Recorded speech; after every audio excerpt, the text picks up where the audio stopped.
Bueno, continuando con nuestro club de lectura, estamos con el libro de Plegarias de Phil Kerr y estamos a mediación del capítulo número 19. Entonces vamos a continuar.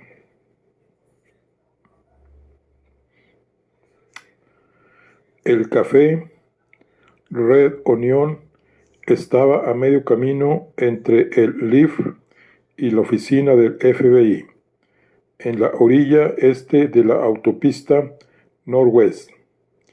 El restaurante, una edificación de hormigón rojo de estilo mexicano que más parecía un reducto, un poco como el Álamo, era un lugar frecuentado por los agentes del FBI, salvo el domingo, a la hora del brunch, cuando la clientela estaba compuesta sobre todo de familias tejanas con sobrepeso a las que les pirraba la comida mexicana. La camarera me llevó a una mesa del fondo, al lado de un ventanal con vistas a un aparcamiento en el que había docenas de camionetas amarillas. Ken Paris leía el Houston Chronicle. Ya tenía una cerveza Corona y un plato de tortas de maíz en la mesa, y al lado un iPad con unos auriculares conectados en un lateral que a todas luces me había preparado para que visionara el diario en video de Gaynor Alitz. Como siempre, Ken vestía una camisa holgada de manga corta, que le daba el aspecto de que iba a irse a jugar a los bolos. Dejó escapar una risilla cuando me senté enfrente de él. Pedí una 2X para mí y me aflojé la corbata. Vaya, dijo, ¿creías de verdad que era día laborable, no, agente Martins?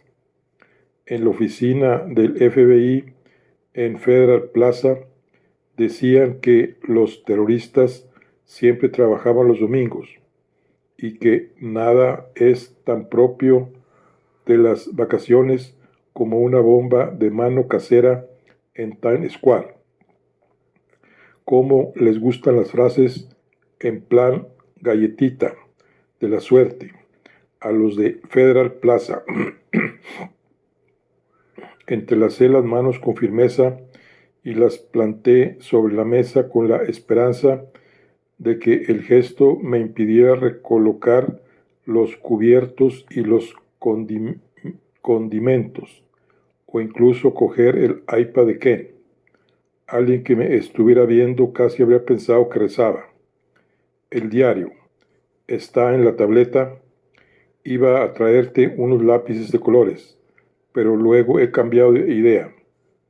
Cuando he recibido tu llamada esta mañana, yo también estaba en el proceso de cambiar de idea. Le dije, me refiero a todo este puñetero caso. He estado pensando seriamente en dejarlo después de que hayan estado lanzándome tantas miradas raras en los pasillos de Justicia Park Drive. Llevan tiempo lanzándotelas, Gil, incluso antes del caso, solo que no te dabas cuenta. ¿Te refieres al asunto del TOC? ¿Qué tal va eso, por cierto? Intento mantenerlo a raya. Naturalmente, ahora que lo hago, me parece mucho peor de lo que creía. Sacudí la cabeza. Me resulta de lo más raro, ¿verdad? Bien, Ken asintió. Eso significa que intentas ponerle remedio a esa mierda.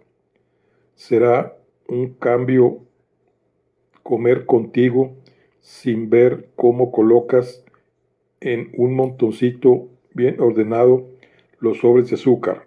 Sonrió. La de veces que he tenido la tentación de alargar el brazo y revolvértelo todo.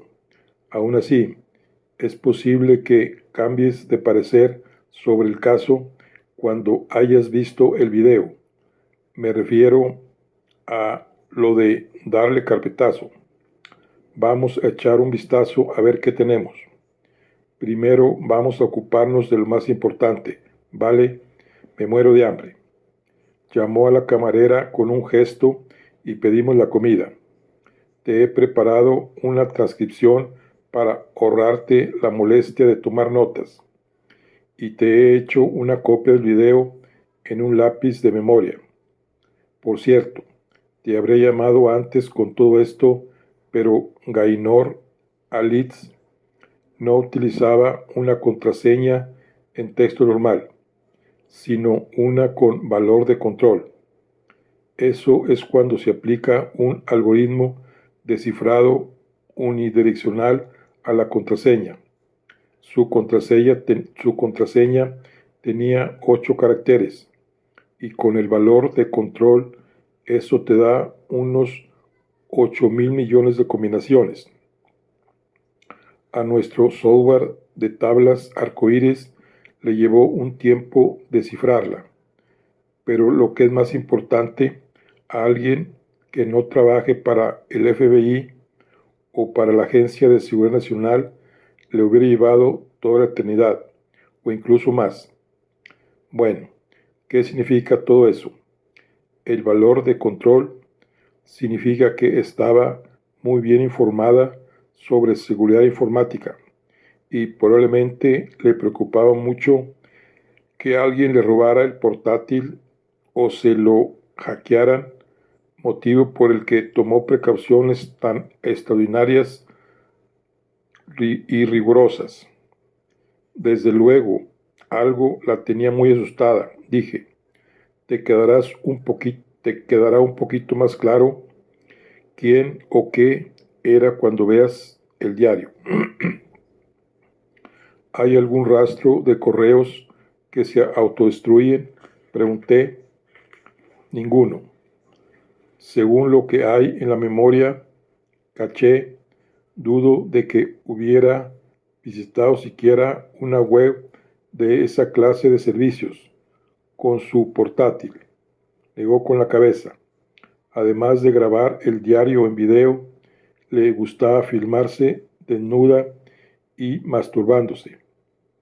Miró a su alrededor en el restaurante. Pero he pensado que no están preparados para esa peli aquí en el Red Onion. ¿Me tomas el pelo? No. Puedes ver esa grabación en particular en el lápiz de memoria si te apetece. Es posible que también usara la cámara de video para Skype. De hecho, la utilizaba para ello, a menudo, pero tenía una lista de contactos de Skype bastante breve. En realidad, solo figuraba un nombre, y era solo para eso. Así que no tiene mucho sentido buscarlo en la guía telefónica. Siempre puedes intentar ponerte en contacto con esa persona por Skype para explicarle el problema, pero eso debes decidirlo tú. Me da la impresión de que si utilizaba Skype mientras se masturbaba, esa persona no debe de tener mucha prisa en contestar. Primero voy a visionar el video, dije. Luego decidiré lo del contacto de Skype. Envió por correo alguna entrada del diario como archivo adjunto. No que yo haya visto. Desplazó la flecha lateralmente para desbloquear el iPod y pulsó el icono de la aplicación de video para revelar una imagen estática de Gainor Alitz sentada en su sillón enfrente de la cámara. La grabación estaba minutada y lista para el visionado. Me puse los pequeños auriculares de goma en los oídos. Él cogió su periódico y se puso a leer otra vez. La mayor parte de la primera plana estaba dedicada a cómo el alcalde había pedido a los organismos policiales de Houston un informe acerca de los progresos en la investigación sobre el asesino en serie, pese a los denodados esfuerzos de Harlan Caulfield por evitarlo. Los periodistas habían empezado a llamar al asesino San Pedro. Después de todo, a Harlan no le iba a hacer ninguna gracia. Por un momento me lo imaginé fumando furiosamente uno de sus ridículos cigarrillos electrónicos, y luego pulsé la flechita del iPad de Ken. No me habría importado tener uno de esos cigarrillos yo también.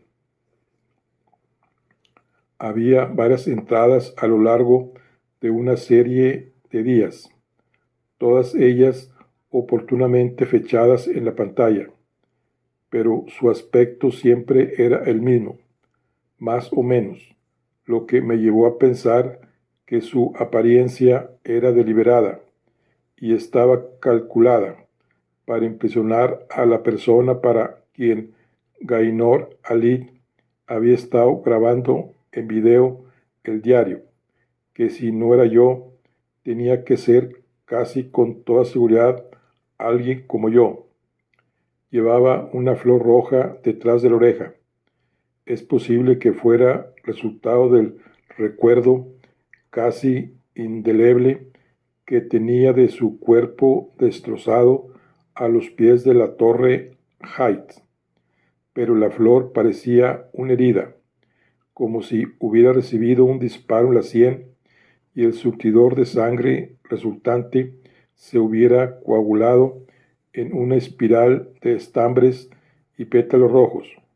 Sin duda la habían elegido para que hiciera juego con el esmalte de uñas rojo, el lápiz de labios rojo y el vestido del mismo color que lucía. Me pregunté si el rojo sería simbólico, si querría imitar a la mujer escarlata.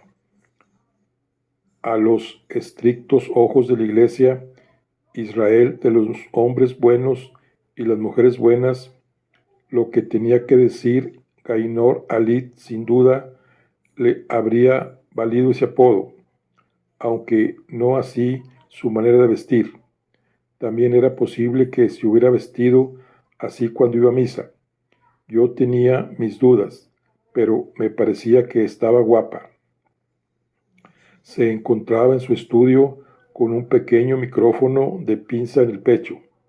En la mano tenía un mando a distancia con cable. Hablando directamente al objetivo, parecía nerviosa al principio, pero enseguida tomaba confianza con algún deje ocasional de Brooklyn en la voz, que era donde había vivido antes de trasladarse a Texas. Pero lo importante era lo que decía, y ofrecía un marcado contraste con lo que le había oído declarar en la jefatura de la policía de Houston en Travis Street. Si estás viendo este video, entonces quiere decir que he muerto.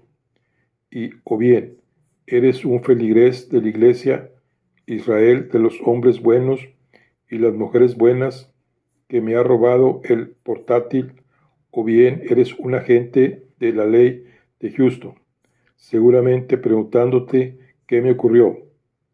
Si eres lo primero, entonces vete a tomar por el culo y haz el favor de transmitir mi odio y mi desprecio a ese archimalvado de Nelson Van de Velden. En mi opinión, él y el resto de vosotros representáis todo lo peor de Estados Unidos y su perversa obsesión con la religión apocalíptica. Si eres un agente de la ley, entonces bienvenido a mi mundo. Te agradezco que te estés tomando la molestia de averiguar lo que me pasó. Con un poco de suerte, Esta breve grabación te ayudará a aclarar los interrogantes que puedes tener sobre mi muerte. Procura mantener una mentalidad abierta mientras ves mi video. No estoy loca y solo te pido paciencia mientras me explico. Al menos haz el esfuerzo de leer el manuscrito inédito de un libro redactado por mí que también encontrarás en este portátil. El manuscrito se titula Plegarias, y no debes cometer el error de pensar que es una especie de tratado religioso y descartarlo como material irrelevante para la investigación, suponiendo que haya una investigación. Y si no la hay, ¿por qué no? ¿Y dónde demonios habéis estado? ¿Es que nadie se ha dado cuenta de que estaban muriendo personas, enemigos de literalistas religiosos y teócratas cristianos? No soy una chiflada religiosa, ni siquiera soy religiosa. Lo que habrás visto en mi casa es una fachada de conformidad religiosa por si se presentaba a mi puerta alguien de la Iglesia Israel. A Nelson Van der Velden le gusta seguir la pista a todos sus fieles y se sirve de una policía del pensamiento denominada Chomrim para supervisar a los miembros de su iglesia, asegurarse de que paguen sus diezmos y lleven una vida en general que él apruebe. Te aseguro que las consecuencias de cualquier gesto inconformista pueden ser drásticas, letales incluso. Lo que me lleva a aconsejarte que tengas cuidado a la hora de lidiar con esa gente. Están armados y son peligrosos, aunque no de ninguna manera con la que te las hayas visto antes. Pero ya llegaré a eso. Sin embargo, no soy atea. Quiero hacer hincapié en ello por razones que quedarán claras. Sí, creo en Dios, aunque no por ninguna de las típicas razones prosaicas. Por cierto, al final del manuscrito también encontrarás un archivo PDF que contiene formularios firmados ante notario que te dan permiso formal para usar mi obra como prueba de la investigación. No me llamo Gainor Alit, sino Esther Begleiter, y soy de Brooklyn, Nueva York, donde fui educada en el judaísmo en el seno de una familia judía jasídica Satmar. Ya sabía mucho sobre fanatismo religioso cuando vine a vivir a Texas. No sigo en contacto con esa familia, por lo que no creo que mi muerte cause hondo pesar a unos padres que renunciaron hace tiempo a que yo fuese un orgullo para ellos. De niña fui al Instituto Abraham Joshua Heschel de Nueva York y se había dado por supuesto que asistiría a la Universidad Yeshiva, pero yo tenía otros planes que incluían zafarme de un matrimonio jasídico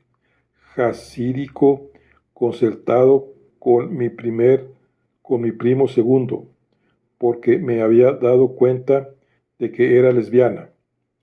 El lesbianismo y el hadisismo Sadmar no son una buena combinación. La Torá considera una abominación todo comportamiento homosexual. Recuerdo que intenté hablar de ello con mi madre, quien me aseguró que muchas lesbianas judías habían dejado de lado sus sentimientos personales para convertirse en buenas esposas y madres, pero no me convenció.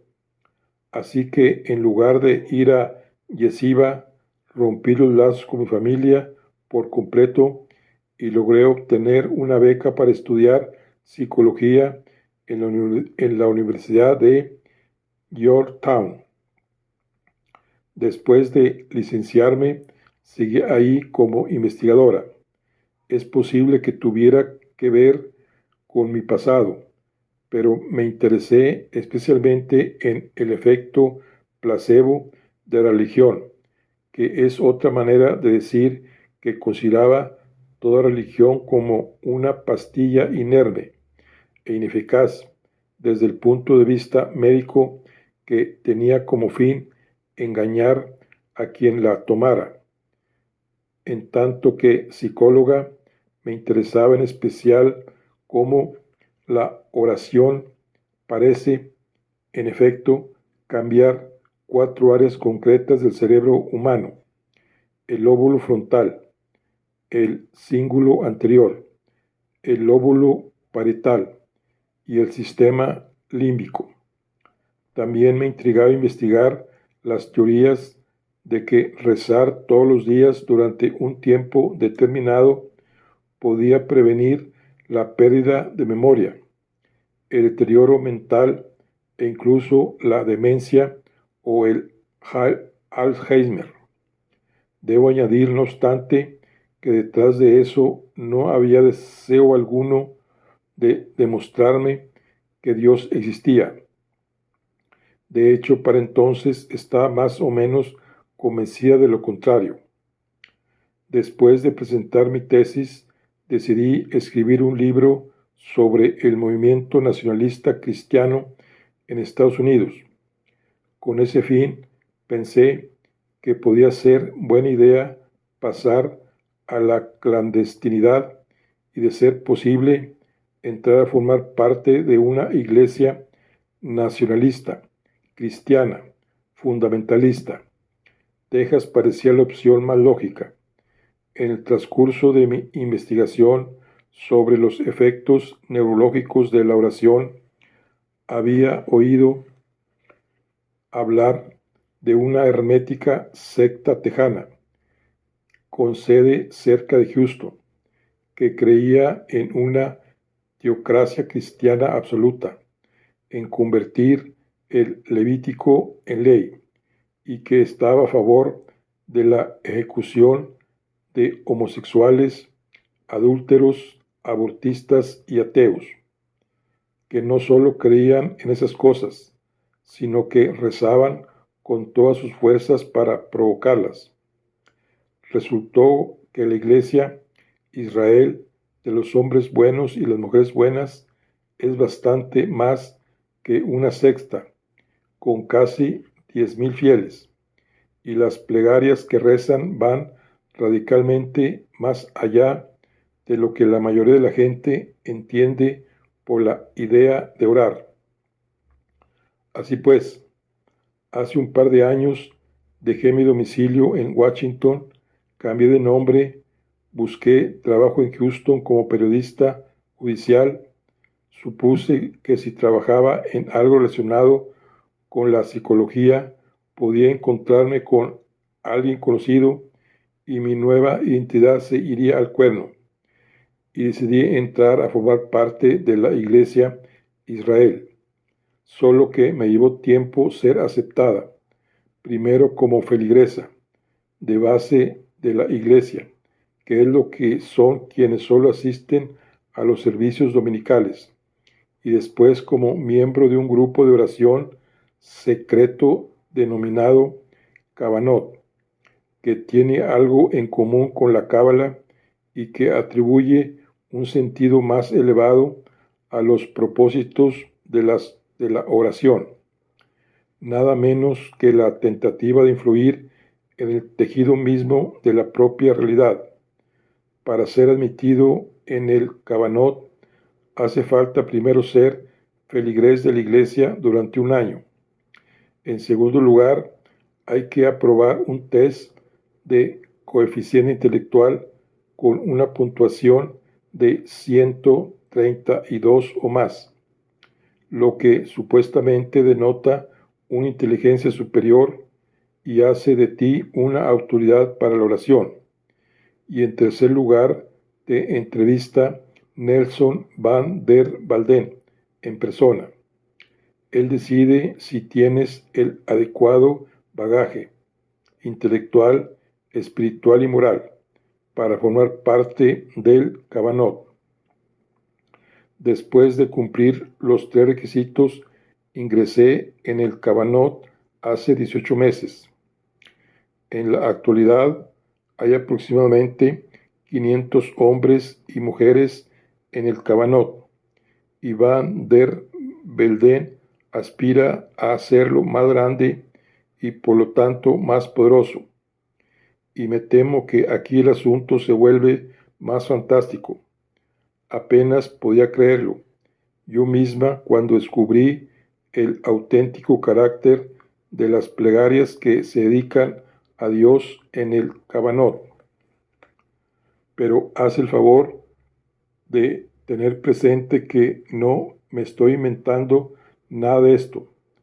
No dejes de preguntarte si esto equivale a mis últimas voluntades. ¿Por qué coño iba a mentir?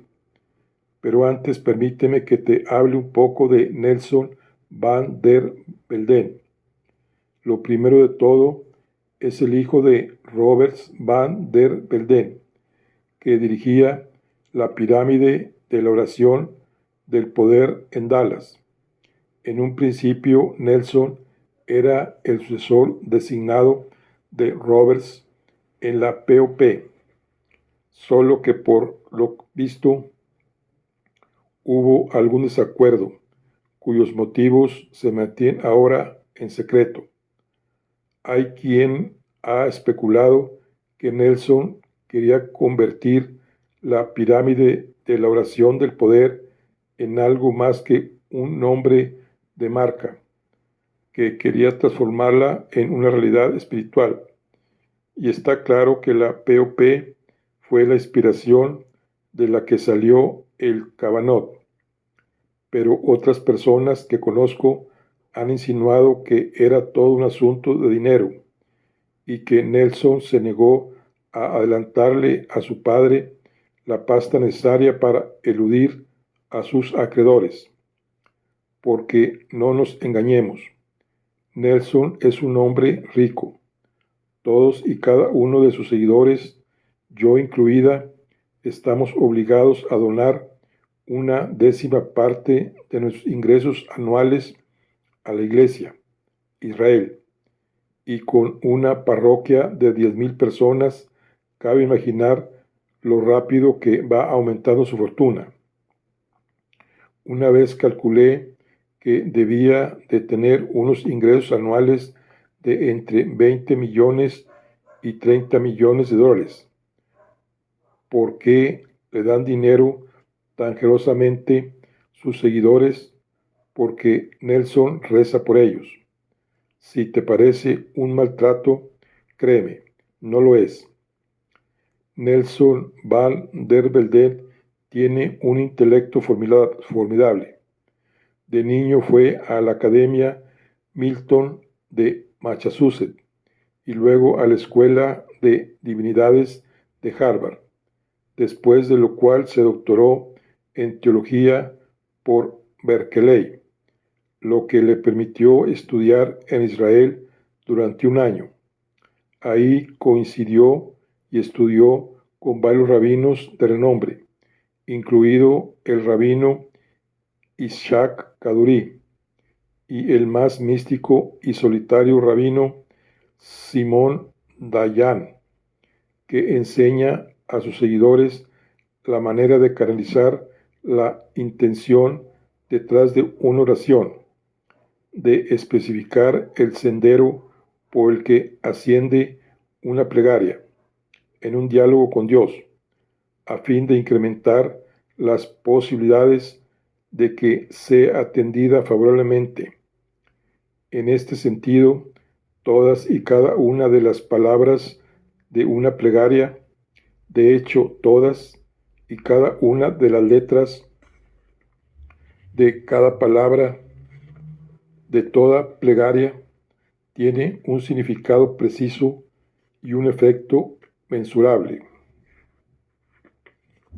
No estoy seguro de cómo logró Nelson congraciarse de manera tan efectiva con estos dos influyentes rabinos, y desde luego habría que investigarlo allá en Israel, pero quizá tenga algo que ver con que Nelson poseía un dominio y una comprensión de la Torá prácticamente perfectos. Habla y lee hebreo con soltura. Por consiguiente, se dice que logró impresionar a los dos rabinos, como no había conseguido hacerlo ningún erudito judío. Yo no sé gran cosa sobre la Torá, pero me parece que hay ciertos aspectos ocultos de carácter místico, denominados Siferi Torá y Rasei Torá, y creo que hay otro término que cubre los conocimientos esotéricos judíos que se denomina Chomaha Nistará, pero los nombres en hebreo no tienen importancia. Lo importante es que la doctrina talmúdica prohibía la enseñanza pública de esos conocimientos esotéricos. En la Mishnah o Torá oral, como también se le conoce, los rabinos advertían que sólo se debían enseñar las doctrinas de creación mística a un alumno digno de ello. Según se rumorea, en la iglesia Israel, Nelson van der Velden era ese alumno. Para ser sincera, no sé qué secretos le fueron supuestamente revelados a Nelson van der Velden, pero el consenso tácito entre los miembros del Cabanot que estaban dispuestos a hablar de esas cosas es que se trataba nada menos que de los secretos que Dios reveló a Adán. Según el Midrash rabínico, que es una enseñanza homilética, Dios creó el universo por medio de 10 sefirot o atributos. Eso también lo tiene en común con la Cábala. Pulsé el botón de pausa del iPad de Ken y me quité los auriculares cuando volvió la camarera con mi cerveza y el almuerzo. Ken dejó el periódico y echó un vistazo a la pantalla para ver por dónde iba según el número inferior de la barra de progreso. Tomé unos bocados, me puse de nuevo los auriculares y volví a pulsar el botón de play. Los secretos que supuestamente le fueron revelados a Nelson incluyen la auténtica naturaleza de Adán y Eva y detalles sobre el jardín del Edén y el árbol de la vida. Decía Gainor Alit. Iba a tener que acostumbrarme a la idea de que en realidad se llamaba Esther Begletier. Pero la revelación importante de veras desde el punto de vista de Nelson era el nombre de Dios, de 72 letras, que le había confiado el rabino Dayan.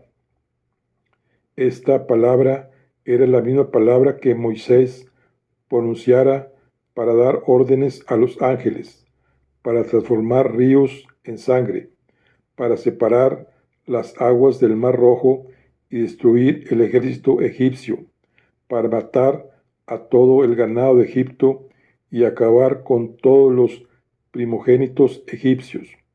Los místicos judíos usaban esa palabra para la meditación, pero como es natural, esas restricciones no atañían a Nelson van der Velden, y en cuanto hubo regresado de Tierra Santa a Estados Unidos, decidió usar el nombre de Dios en oración para sus propios fines.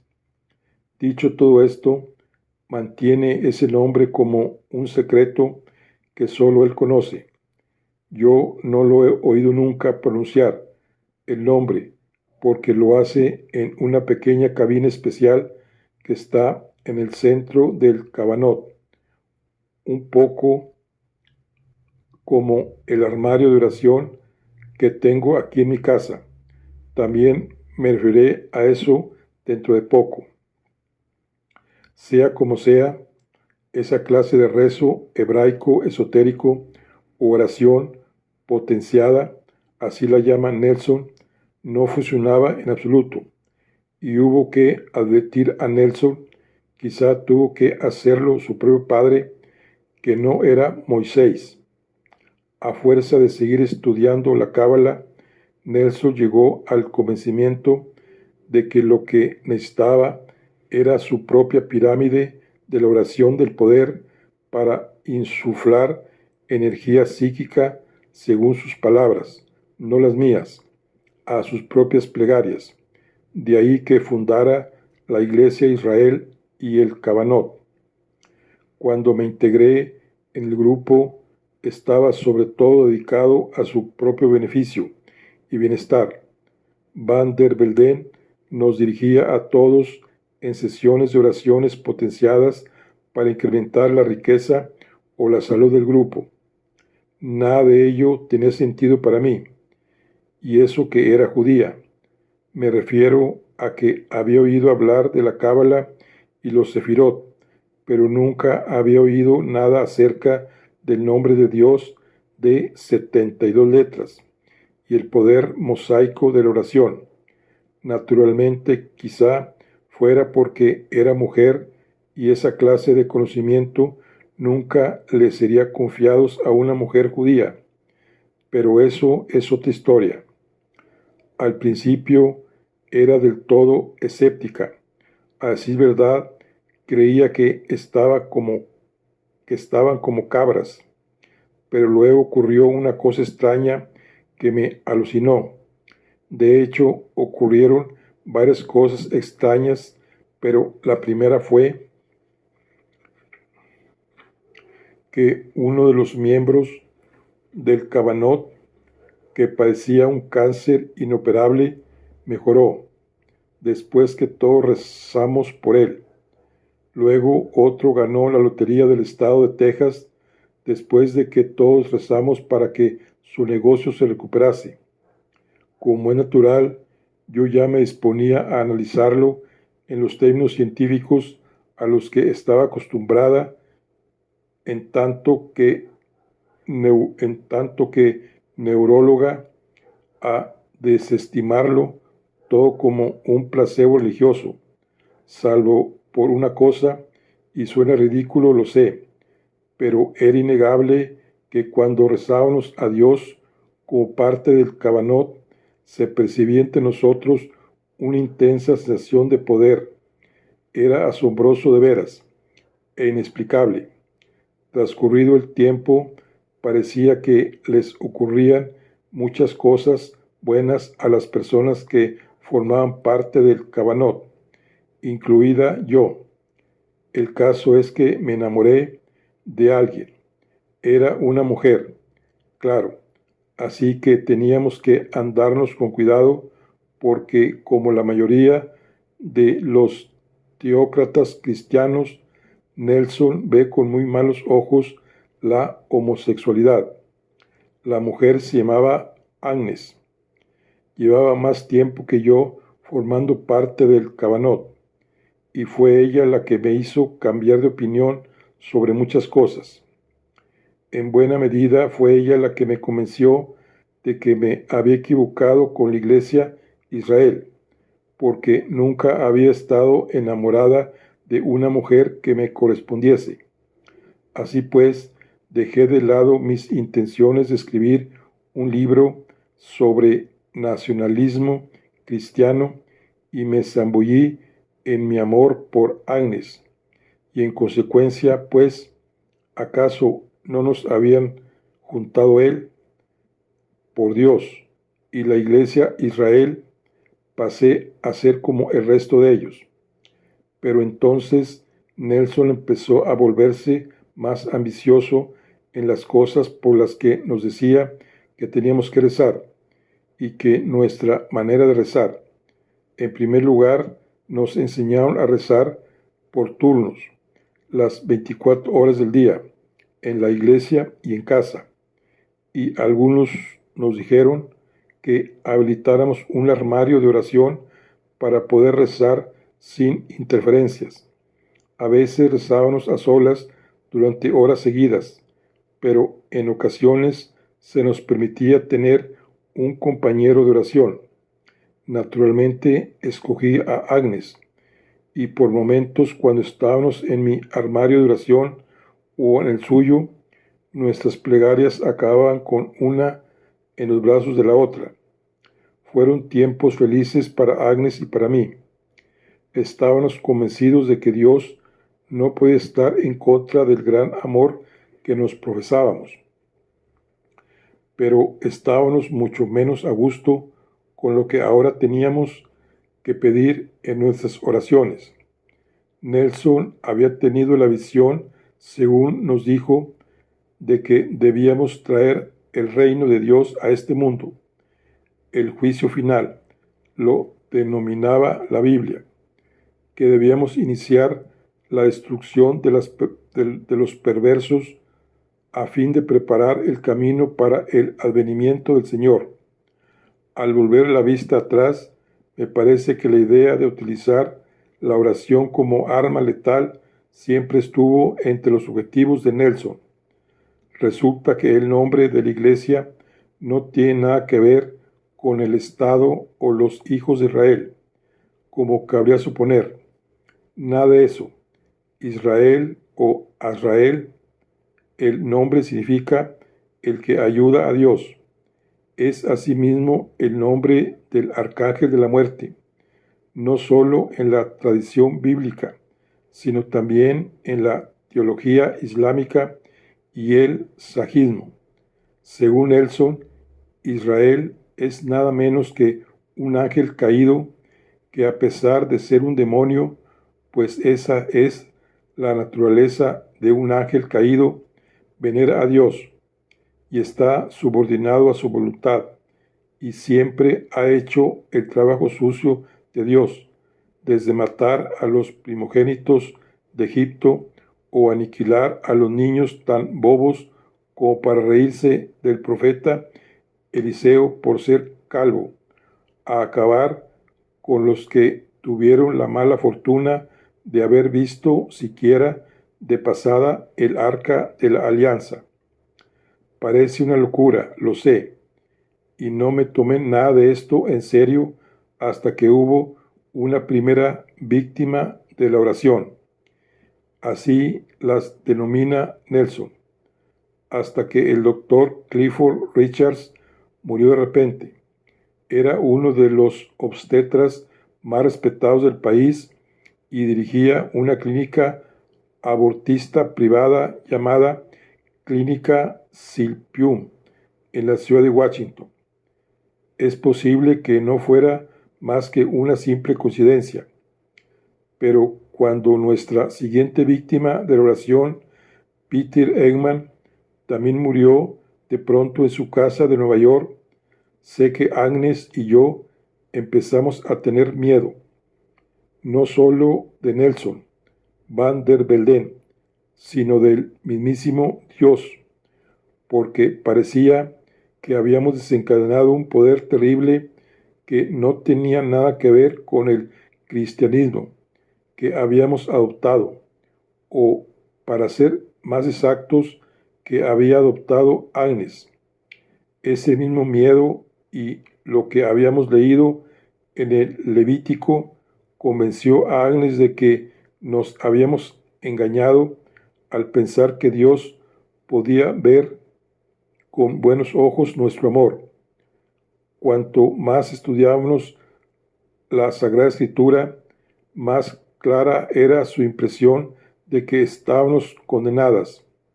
Agnes se deprimió mucho, y con la muerte de una tercera víctima, el profesor William Davidoff, después de que rezáramos para que fuera destruido, llegó al borde del suicidio. Te preguntarás por qué no abandonamos sencillamente la iglesia y nos fuimos de ahí. Bueno, fallecieron dos personas, Norris Clark y Brent Pitino. Sufrieron muertes horribles y prematuras que Nelson nos anunció encantado en una reunión del Cabanot, mientras que a Clark lo encontraron muerto en las vías del tren después de plantarse delante de un expreso.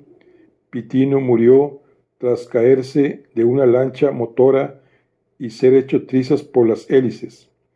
Al menos esas son las explicaciones oficiales de lo que ocurrió.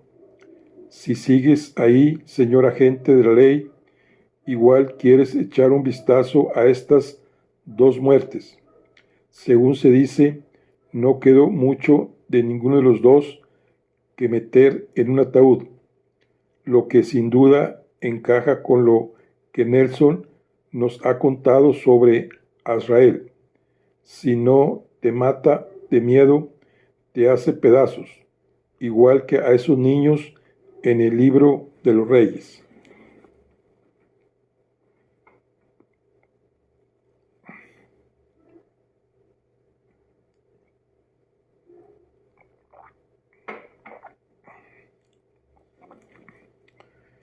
En el Cabanot no se había rezado para que muriera. Nelson es muy sagaz para eso, pero de un tiempo a esta parte ha empezado a identificar a los miembros que mayor capacidad tienen para la oración potenciada, y corre el rumor de que Nelson ha establecido un grupo de oración ultrasecreto dentro del Cabanot para elevar sus súplicas expresas en cuestiones así, para castigar a quienes lo desobedecen o intentan abandonar la iglesia. Después de eso, el miedo se adueñó de todos nosotros, y hace 3 semanas, incapaz de seguir viviendo con la culpabilidad de lo que creía que estábamos haciendo, o con el terror de lo que podía ocurrirle si abandonaba la iglesia, Agnes se quitó la vida. Se cortó las venas en la bañera. Esther Berletier tragó saliva con dificultad y detuvo la grabación, aunque según la barra de progreso aún quedaban varios minutos, y aproveché la oportunidad para dejar en pausa el video y centrarme en la comida. ¿Has terminado?, preguntó Ken. Aún me quedan unos minutos. Hablamos dentro un momento.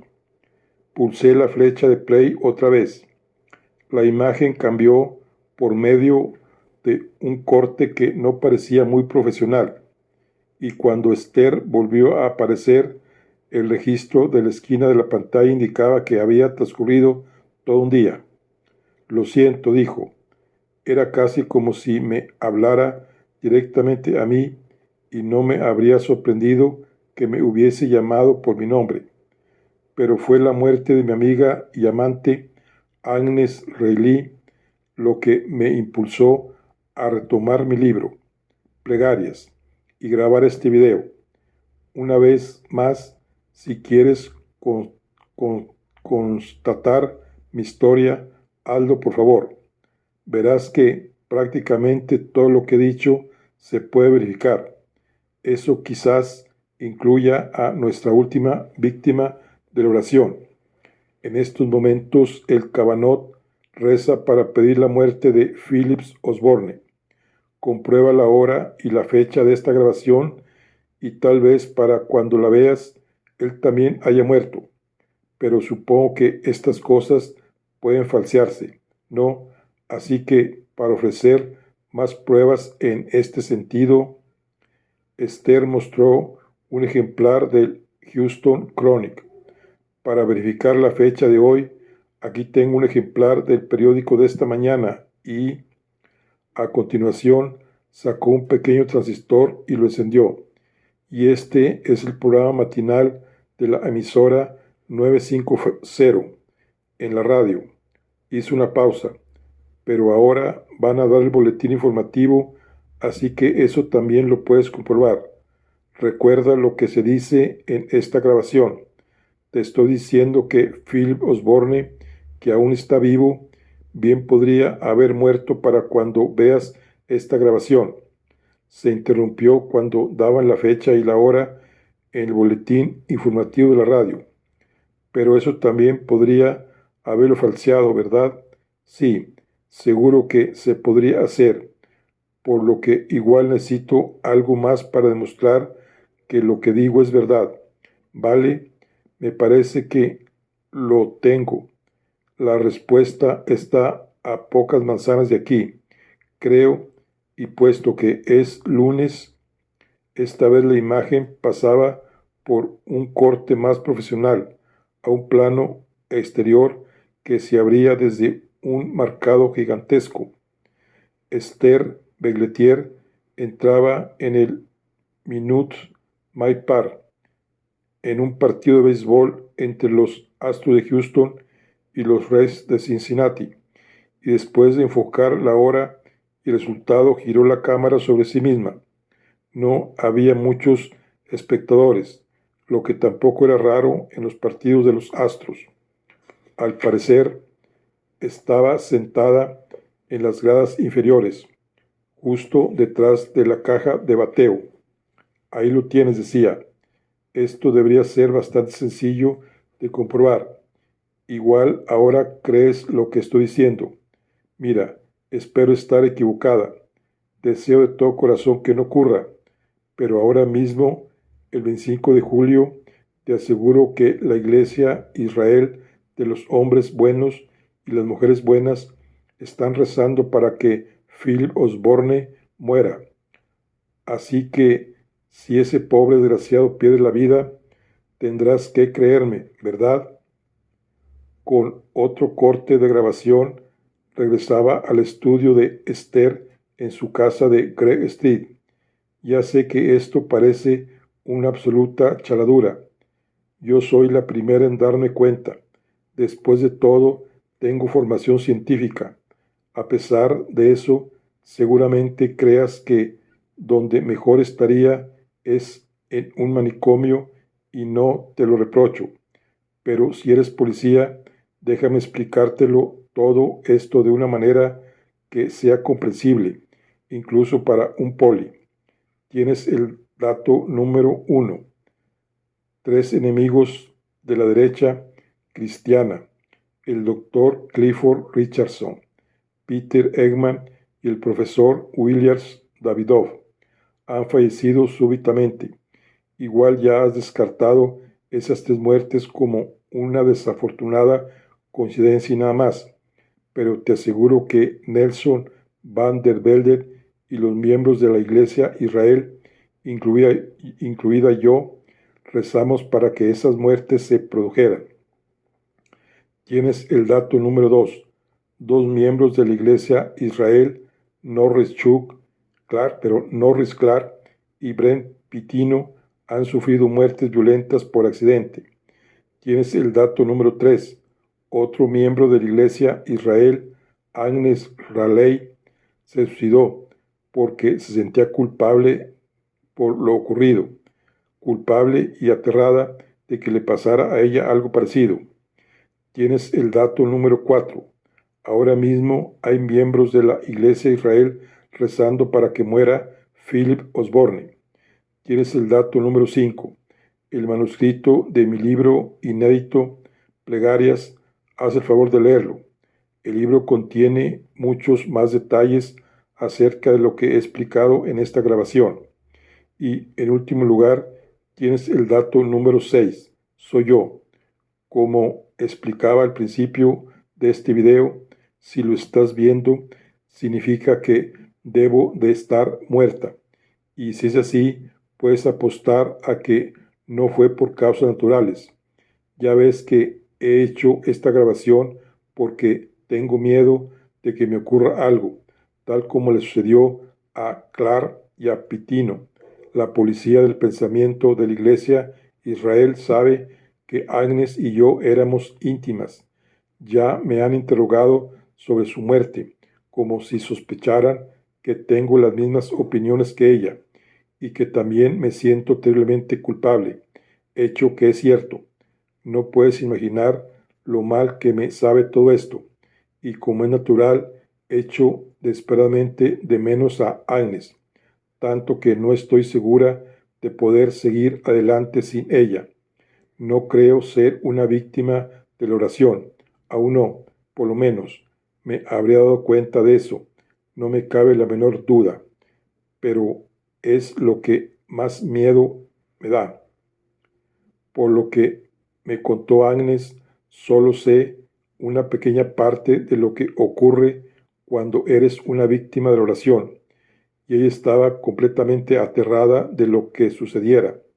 Me contó que Azrael, el demonio obediente de Dios Todopoderoso, no golpea de inmediato, siguiendo las instrucciones de Nelson. Se toma un tiempo y prefiere insuflar el miedo al Señor en el alma de la víctima designada.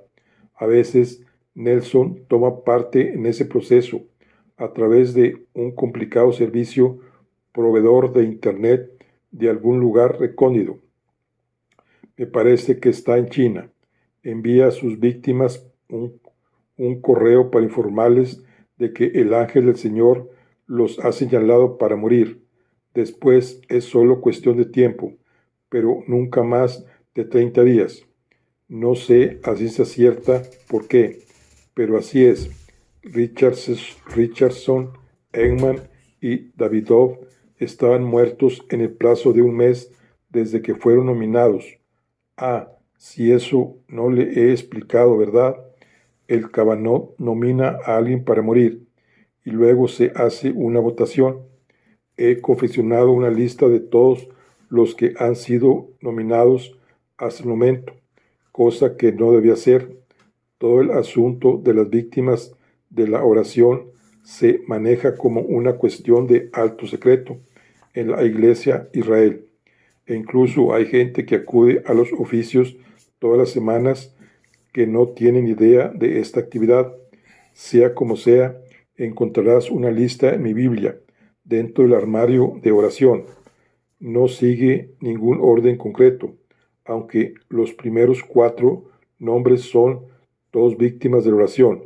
Después de Osborne, cualquiera puede ser el siguiente. Detenerlos si puedes, por favor. Lo harás por mí, pero también ándate con cuidado. No tienes la menor idea de a qué te enfrentarás. Cuando terminaba el breve video de Esther Bengletier, proferí un largo suspiro hastiado y me retrepé en la silla. El Nelson Van der Velden que describía parecía estar a 1.000.000 de kilómetros del tipo fotografiado en la primera página del Chronicle, como donante de $1.000.000 a un hospital infantil. Tenía la sensación de encontrarme de nuevo donde estaba cuando me había visto obligado a tomarme un mes de permiso. No había ninguna prueba real en lo que había expuesto Esther Begletier, ni una sola palabra podría haberse corroborado, de modo que satisfaciera al fiscal de distrito adjunto, y mucho menos a un jurado de acusación, hasta la predicción de que Philip Osborne iba a morir con los datos para identificar el momento en que se hacía parecía magia callejera al estilo de David Blaine. Predecir el futuro de esa manera tiene truco, y en la mayoría de los casos, una vez ha explicado algún experto en la materia cómo se lleva a cabo, siempre parece tan simple que hasta Homero Simpson lo entendería. Desde luego, en Justicia Park Drive, nadie creería que estaba recuperando la cordura si aparecía en la oficina, sugiriendo que nos tomaríamos en serio su denuncia. Ya oía a Gisela Delillo: vete a casa, Martín, estás enfermo, visita la consulta del loquero federal, olvídate de esa estúpida obsesión, esa mujer parece tan loca como tú. el abogado jefe de sección me echaría de su despacho entre carcajadas. Doug Corbin le diría a mi jefa: yo te avisé. Gary Green mascullaría alguna gilipollez acerca de que no sé jugar en equipo, y Chuck Worral escribiría algún comentario irrefutable en mi expediente personal que finiquitaría mi carrera. Me quité los auriculares y los dejé caer encima del iPad. ¿Tú qué opinas, Ken? Está loca, claro.